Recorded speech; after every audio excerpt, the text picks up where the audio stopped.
ಶ್ರೀಮತೆ ರಾಮಾನುಜಾಯ ನಮಃ. ವಿಷ್ಣು ಸಹಸ್ರನಾಮದಲ್ಲಿರುವ 27ನೆಯ ತಿರುನಾಮ ಶಿವ. ಇಂದಿನ ಕಥೆಯಿಂದ ನಾವು ನಾರಾಯಣ ಮತ್ತು ಶಿವನ ನಡುವೆ ಇರುವ ವಿಶೇಷ ಬಾಂಧವ್ಯವನ್ನು ತಿಳಿಯಬಹುದು. ಪರ್ವತರಾಜನ ಪುತ್ರಿ ಪಾರ್ವತಿಯು ಶಿವನನ್ನೇ ಮದುವೆಯಾಗಬೇಕೆಂದು ಕಠಿಣ ತಪಸ್ಸನ್ನು ಮಾಡಿದಳು. ಪಾರ್ವತಿಯ ಭಕ್ತಿಯನ್ನು ಪರೀಕ್ಷಿಸಲು ಶಿವನು ಮುದುಕನ ವೇಷದಲ್ಲಿ ಬಂದು ಪಾರ್ವತಿಯನ್ನು, ಯಾರು ನೀನು, ಇಲ್ಲಿ ಏನು ಮಾಡುತ್ತಿದ್ದೀಯಾ ಎಂದು ಕೇಳಿದನು. ಅದಕ್ಕೆ ಅವಳು, ನಾನು ಪರ್ವತರಾಜನ ಮಗಳು ಪಾರ್ವತಿ, ಶಿವನನ್ನು ಮದುವೆಯಾಗಬೇಕೆಂದು ಈ ತಪಸ್ಸನ್ನು ಮಾಡುತ್ತಿದ್ದೇನೆ ಎಂದು ಹೇಳಿದಳು. ಆ ವೃದ್ಧನು ಹಂಗಿಸುತ್ತಾ, ಶಿವ ಎಂದರೆ ಶುಭ ಎಂದು ಅರ್ಥ. ಆದರೆ ನೀನು ಮದುವೆ ಆಗಬೇಕೆಂದುಕೊಂಡಿರುವ ಶಿವನು ಸ್ಮಶಾನದಲ್ಲಿ ಬದುಕುತ್ತಾ ಮೈತುಂಬ ಬೂದಿಯನ್ನು ಹಚ್ಚಿಕೊಂಡಿರುತ್ತಾನೆ ಅಷ್ಟೇ.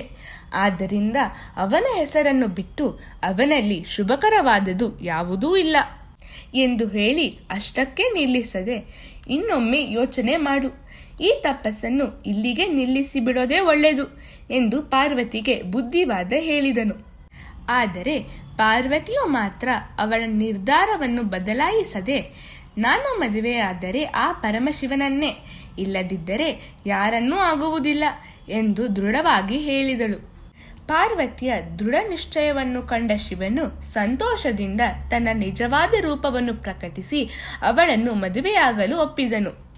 ಮದುವೆಯಾದ ಮೇಲೆ ಶಿವ ಮತ್ತು ಪಾರ್ವತಿಯು ಮಾನಸ ಸರೋವರದ ಹತ್ತಿರ ನಡೆದಾಡುತ್ತಿದ್ದಾಗ ಪಾರ್ವತಿಯು ಕುತೂಹಲದಿಂದ ಶಿವನನ್ನು, ಸ್ವಾಮಿ, ನೀವು ಮುದುಕನ ವೇಷದಲ್ಲಿ ಬಂದು ನನ್ನನ್ನು ಪರೀಕ್ಷಿಸಿದ ಆ ದಿನದ ಬಗ್ಗೆ ನಾನು ಯೋಚಿಸುತ್ತಿದ್ದೆ.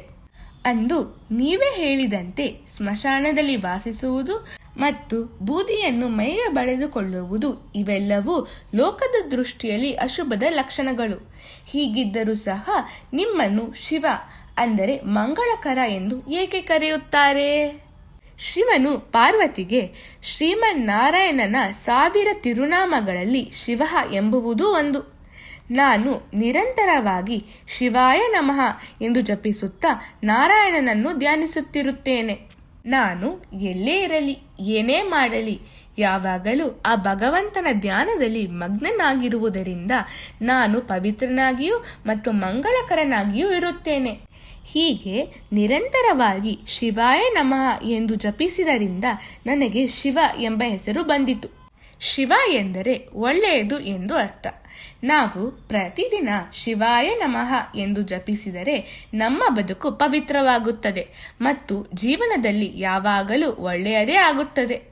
ಶ್ರೀಮತೆ ರಾಮಾನುಜಾಯ ನಮಃ.